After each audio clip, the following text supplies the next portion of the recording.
What's going on, everybody? Welcome back to another video. Today we're doing something a little bit different. I'm here again with Captain Easton Grimes. If you've seen our last couple of videos, you know this guy. We got Captain Jake Wise behind the camera as always, but we're not on the water. We are at Tampa Bay Fishing Channel's headquarters here in Ruskin, Florida on the Little Manatee River, which you can probably see behind us. And we want to talk today about one of my personal favorite fish and times of the year, and it is almost snapper season. It is. It's that close. It's so close. I've seen a couple nice snapper coming in, and I'm ready, man. I'm ready too, man. I mean, for the most part right now, our water temperature's in the high 70s.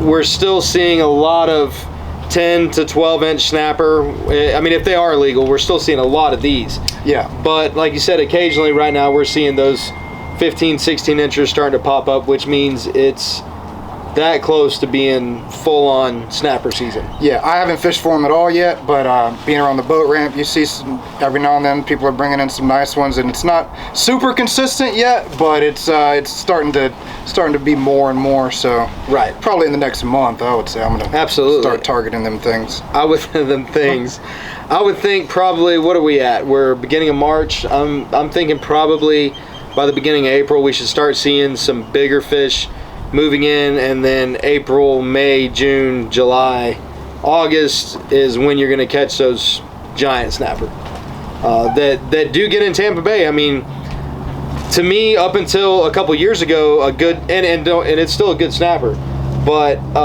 15, 16 inch snapper, I was like, holy cow, look at this. And now we're finding spots and fish that are 20 plus inches, and it's common. You're right, in the bay, but I'm still pretty happy when I catch a 12 incher. And I'm happy for you when you catch a 12 incher. Yeah. So anyways, let's start talking a little bit about the tackle that we use for snapper and some of the techniques that you can use that are probably, hopefully, going to help you catch more snapper this snapper season. Now, the one thing that I know about snapper from personal experience is, to me, and this is probably going to be something different to everybody, but to me, snapper are hands down the smartest fish with the best eyesight in Tampa Bay. For sure. I don't know what makes me more furious than a snapper bite, or what should be a bite. When you got them chummed up, they're right there, and it doesn't matter what you do. You try this, you try that, and they just laugh at you. It makes you want to quit. It does. And I guess I can't snapper fish. Right. You feel like garbage. You go home, you're like, I need to sell these rods. All these jigs mean nothing, you know. But so here's the deal with those snapper. When you're marking the snapper on the bottom, you know, I see a lot of people that they have their, for lack of better terms, they're one-trick ponies. Yeah. You know, this is my snapper jig. If I'm going snapper fishing, that's what I'm going to use, you know. And you got to get creative to catch the fish a lot of times. So, you know, this is, let me show a couple of these. So my favorite color personally, when I'm targeting snapper, and for no reason other than it's one of my favorite colors, right, is chartreuse. It's a good all-around fishing color. Yeah, you always, I mean, growing up, bass fishing, you know, chartreuse. It stuck with me, and I use chartreuse. I think, I don't want to say that too many more times, because the last time I said it kind of like chartreuse. It didn't. Anyways. Yeah, all right, go. Let's get back to the tackle. Sorry. So, my personal opinion, and like I said, we're at Tampa Bay Fishing Channel. That's Todd Fouché. For those of you that don't know, for those of you who know, you know. And I told him I'm fixing to get out here and I'm going to do a video, and I'm going to tell everybody that, in my honest opinion, colors do not matter. I think colors are made to attract fishermen. I've always thought this. All the cool paint jobs and everything else, and somebody's going to tell me in the comments you're an idiot. Yeah, I'll tell you right now. You may tell me I'm an idiot now. I mean, I disagree. Like, I like where you're coming from. Like, maybe they don't to a certain extent, but, you know, everybody's got their favorite. Like, your red and gold trout jig you like, and I've sat right next to you throwing the black one, and I can't get a bite, and I've had to switch to your stuff. So I think sometimes there's something in it. They're not seeing it the way you're seeing it, right? But something's attractive about it. And even if, and I don't know, I really don't know if the jig color makes a difference when you got a live bait on there. But my thinking is you know, if one's not working, I'm probably going to at least try to switch the color. I don't know. That's a good argument. Okay, so that's why I'm enjoying having Easton here, because I need that, you know, because it's not just my opinion, that's your opinion, and I could be totally wrong. I could be too. Yeah, my thought process is, if it ain't working, if it don't work, if it ain't broke, don't fix it. If it's not broke, don't fix it. If it's not working, try something else. Okay. How about that? So that would be your first go-to then. Say we pull up on a ledge, we pull up on a rock pile, and we're marking snapper all over the bottom. Like you said, you may change colors, where I personally would change maybe the style of my jig. Right, yeah, that too. But I guess what I'm getting at is I see a lot of people that come in and they're like, man, I had the snapper behind the boat, they were marking them on the bottom, whichever was happening, and we couldn't catch them, so we just left.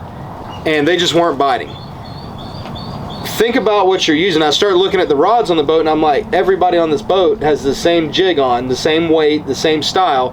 And to me, more or less, the style of the jig and the weight of the jig is more important, just maybe to me, than the color, because it changes the presentation. So if I pull up, say, and we're in 15, 20 feet of water, and the bottom is lit up like crazy, and I can tell, you know, from the marks from just being out there that I think they're snapper, I may go with, I'm tearing these up, Todd's gonna make me pay for these. I would go, you know, maybe go with the 3/4 ounce Stewie. Yeah. You know, that's something that's going to get it down depending on tide. And I can tell you, and I'm not telling you anything, but that one you're holding in your hand is the exact one that I like to use out there snapper fishing. Now we all know. That's a good thing. Now we all know.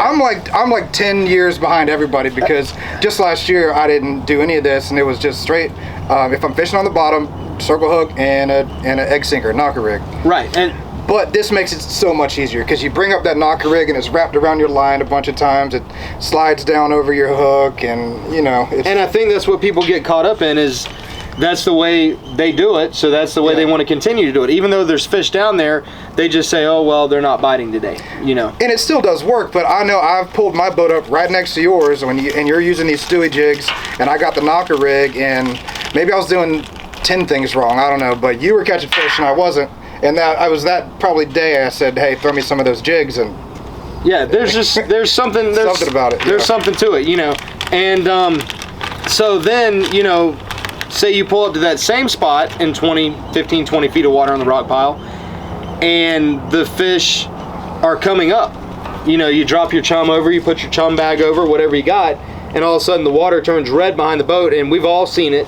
Yeah. And we've all been extremely frustrated by them, and we can't get them to eat. They're, you know, you can drop your bait right there with them, and they just won't eat it.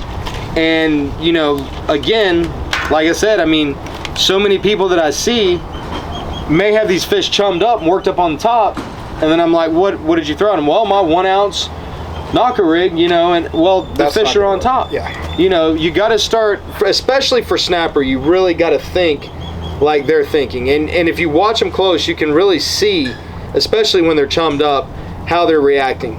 You know, so the first thing I'm gonna do if I start seeing the snapper come up in the water column is that's probably when I would switch to something like this. This is Tampa Bay Fishing Channel's slacker jig.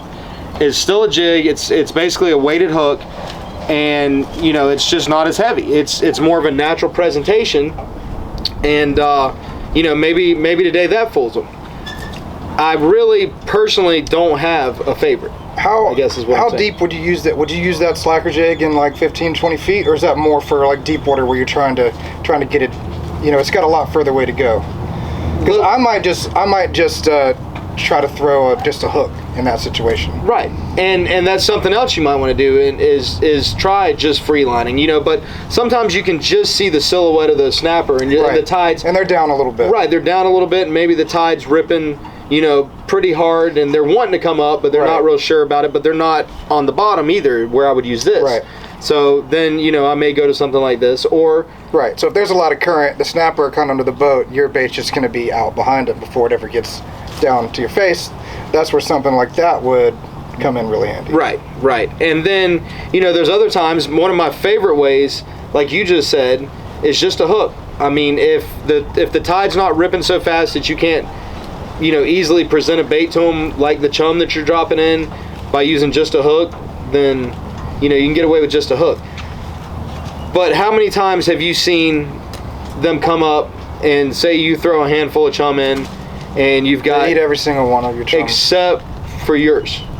A lot. Right? And you've got the hook buried in it and everything else, which goes back to why I say snapper are the smartest fish inside of Tampa Bay. There's a threshold right there somewhere where their eyesight kind of gives out on them. I always start with 20-pound fluorocarbon if I'm snapper fishing. Right. Is kind of my base. And then if they're coming up or if I'm not getting the bites even on the bottom, I'll drop to 18. Yeah. And if I'm not getting the bites, I'll drop to 15. Yeah. And there's a point there somewhere. I got a spool of 10-pound on the boat just for that. I mean, especially if they're up and you're not trying to get them out of the rocks, I'll put it as big a piece of leader as I could put on there and put a piece of 10-pound on there and just try to drift it back to them. And sometimes whenever it's just super tough, sometimes that'll work. Yeah, and sometimes it still doesn't, and you just have to go home. and that's the truth about snapper fishing right there. We can sit here and talk to you guys about this all day long. Mostly, I would say snapper fishing is common sense. But when you're targeting snapper, look at them as that is the smartest fish and with the best eyesight in Tampa Bay. Yeah. They're like my nemesis, really. Yeah. You find a snook, you find a redfish, you find a trout, you're probably gonna, be able to make them eat if you don't spook it, right? True. But them snapper, you can do everything right. I don't know, kind of like tarpon, kind of that way sometimes. But. Yeah. I think the snapper's even smarter than the tarpon, man. Tarpon are a pain, but I've been on more piles of snapper and not been able to get one to eat than. But the biggest thing, and it's like this with anything we do, is you got to get out of your comfort zone. Especially, like I said, especially with certain fish, get out of your comfort zone. And snapper's one of those. If you're one time 20 years ago, you caught a 23-inch snapper in Tampa Bay using this jig on 25-pound test line. Don't go out there and use that the whole time and think they're just not biting or they're not here. Right. Start with it. Start with what you got confidence in, but when that's not working, that's when you have to. You can't stay with the same thing. The honest truth, I think, and most people who are watching us fish Tampa Bay, or come and go on charters with us.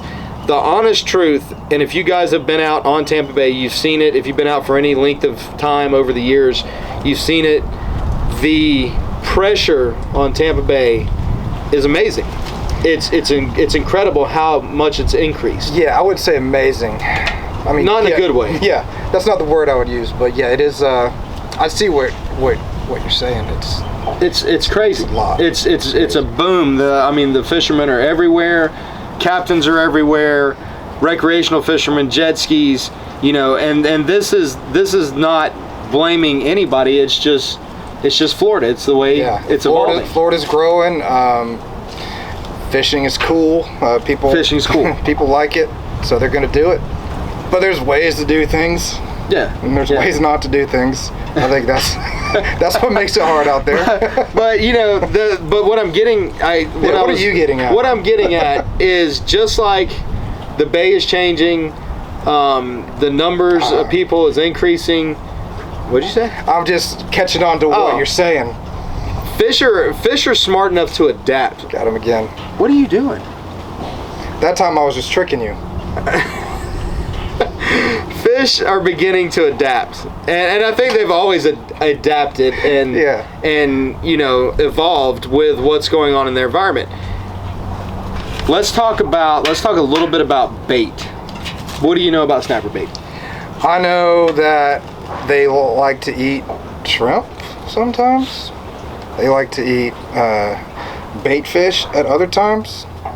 But sometimes they'll eat one and they won't eat the other. They might like it live. They might like it cut up. They might like it whole, dead.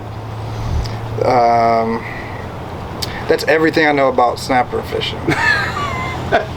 So I'm sure you got some more. No, I mean, that was perfect, man. I mean, it goes back to just the same thing we were just talking about jig heads, about leader line, about presentation. Bait is the same way.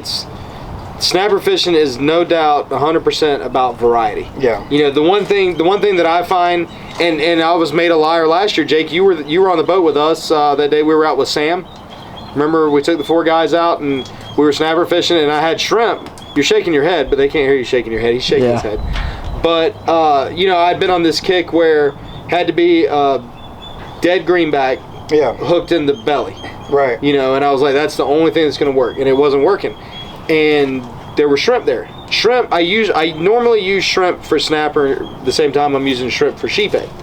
And maybe that's why I'm catching snapper on shrimp at that time, is because I'm using them more often. But I find that as the bait moves off the bridges and the deeper water starts pushing up on the flats, I kind of think the snapper, I've always thought the snapper's diet changed. You know, they stopped focusing on crustaceans so much. Water's hot, they're moving faster, so they're willing to chase down those bait fish.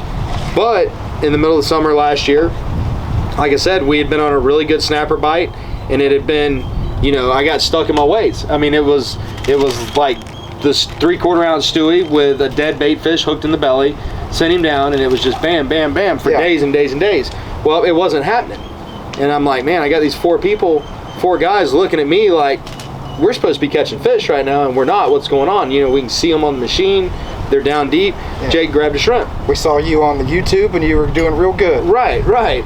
Jake grabbed a shrimp, drops the shrimp, and as soon as it got to the bottom, and we've been sitting on the spot for 30 minutes with just 1 or 2 bites.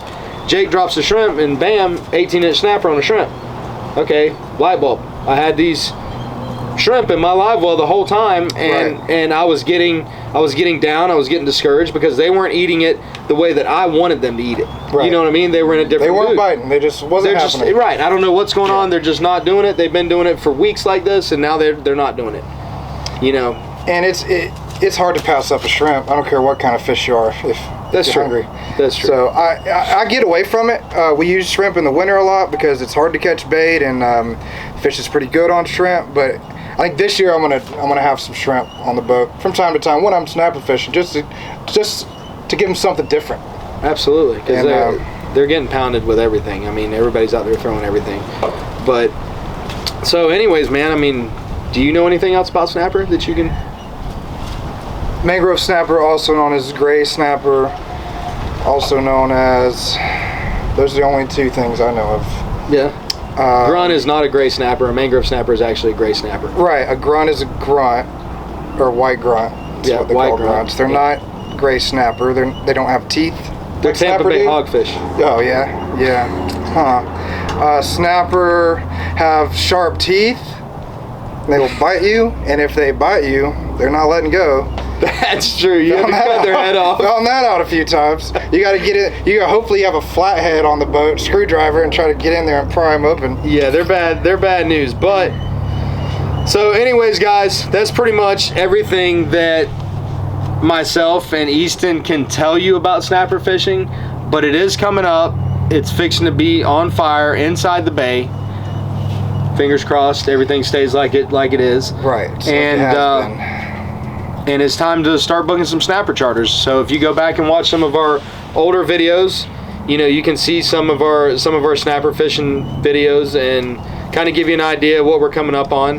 But I would definitely say get on the snapper boat if you want to learn how to do it firsthand. And if this came across like he knows way more about snapper than I do, I know what his boat looks like, and I'll pull right up to him, and we'll catch every snapper he's catching. That's a fact. That is a fact. You know, I don't have any shame. We don't. Well, we don't have many secrets between us. So, and you can take that however you want. Fishing wise, this That's guy. What I meant. But we really don't, guys. I mean, you can't go wrong booking a charter with either one of us. Anyways, guys, like I said, hopefully some of these things helped you guys out. If it didn't, if you still have questions, feel free to call. You can call me. You can message us. You can call Easton. You can message Easton. You can call Jake and message Jake. Well, I'll give you his phone number. If you don't want to talk to either one of us, just send me a text. Hey, what's Jake's phone number? I'll send it right back to you. And you know, feel free to call with questions, and feel free to book a trip. I mean, you know, we can talk to people about the way we do it until we're out of breath, and at the end of the day, the people that wind up being the most successful at it that I know are people that have actually said, okay, man, I'm just going to book a charter. Because you can listen to what you have to say, what I have to say. You can go out there and you can do everything right except for one thing. It's always that one thing they're missing. They could have the right bait, they could have the right jig, but they're sitting a little bit wrong, or it's or always, the leader. They went down to 15 and refused to go any lighter. Yeah. You know, and if they had gone to 10, bam. Right. You know, it's definitely the little things. So that's it. We hope you learned something. If again, if you have any questions, just feel free to give us a call. And until next time, God bless everybody that is watching this video, everybody out there, and we will see you guys on the water.